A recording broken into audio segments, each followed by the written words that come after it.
तो जो लोग कहते हैं हमने शादी की और गरीब हो गए, मैं उनसे कहता हूं बहुत ज्यादा गरीब होना था तुमने, निकाह की बरकत से कम गरीब हुए हो। क्या हुए हो? कम गरीब हुए।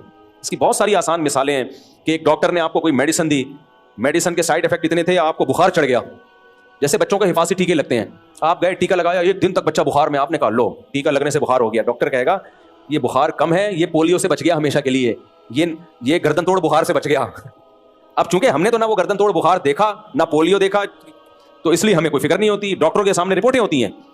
तो जब डॉक्टरों पर बगैर देखे ईमान ले आते हो, अपने बच्चों के कूलों में जाके टीके लगवाते हो और बुखार भी करवाते हो, सिर्फ ये कह के कि यार ये कह रहा है कि अगर ना लगवाया तो गर्दन तोड़ बुखार का खतरा है, उसके कहने पे ईमान ले आते हो, फिर भी बुखार होता है तो आप कहते हो कि ये बुखार कम है, अगर टीका ना लगवाता इससे बड़ी बीमारी होती। तो अल्लाह के कहने पे क्यों नहीं मान लेते कि यार बीवी के आने से बरकत ही आती है, नहुसत नहीं आती। तो नहुसतें अगर आ रही हैं इसका मतलब ये ना आती तो इससे ज्यादा नहुसतें आती। समझते हो? ये जो कहना ना आपके भाई का ओहदा भी गया, ये भी गया, वो भी गया, शादी ना करते तो अल्लाह ना करे किसी ट्रक वर्क के नीचे ना आए हुए होते, अल्लाह बचाए उनको। ये अमेरिका की रिपोर्ट है, पता है, ओहायो यूनिवर्सिटी है ना अमेरिका की, बड़ी रिसर्च, उनकी रिपोर्ट है, मैंने अपनी किताब में शाया की है। वो कहते हैं जो उन्होंने तज्जिया किया ना, उन्होंने कहा शादीशुदा लोगों की जिंदगी ज्यादा कामयाब और उनके पास पैसा ज्यादा होता है, बचत ज्यादा होती है। कंवारों की, उनके अंग्रेजों के कंवारे कह रहे उनकी जिंदगियों में बचत नहीं है, हालांकि एक्सपेंसेस कम है मगर फिर भी गरीब है, और मैरिड आदमी के एक्सपेंसेस ज्यादा है फिर भी मालदारों की दुनिया से जाता है वो। ये अमेरिका कह रहे हैं।